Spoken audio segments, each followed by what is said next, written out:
first few months of weaning, it's important just to focus on your 3 main meals a day. So you would have your breakfast, your lunch and your evening meal, and then offering your baby's usual milk feeds throughout the day in between those meals.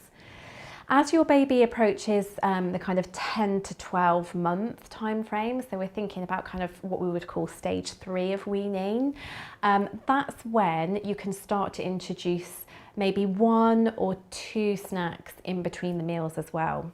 So from 10 months, you might start thinking about perhaps doing your breakfast and then a mid-morning snack and then lunch. And then as they get older, you can add in a mid-afternoon snack as well before their evening meal. And this is where you will tend to find that those snacks naturally displace one of those milk feeds. So again, around 10 to 12 months is the time where you might start to drop one and then possibly another of those feeds, the mid-morning and then eventually the mid-afternoon, or the other way around depending on what suits your routine. There's no right or wrong way of doing that, but it's really about kind of food now becoming much more of the dominant part of the diet, and milk is starting to take more of a back seat.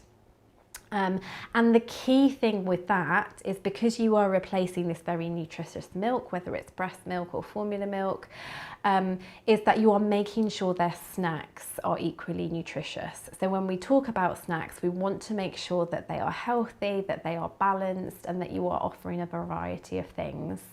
So things like crackers, breadsticks, pita bread, small pieces of toast, those are all good examples of kind of the starchy carbohydrate snacks that you could introduce from around 10 months.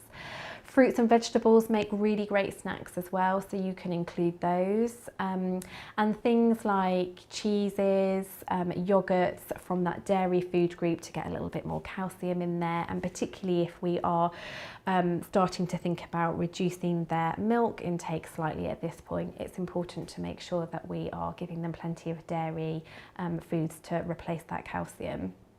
And the other thing that makes good snacks from the 4th food group, the kind of protein food group, would be things like hummus dips or bean-based dips, or you could do something like a mackerel pate.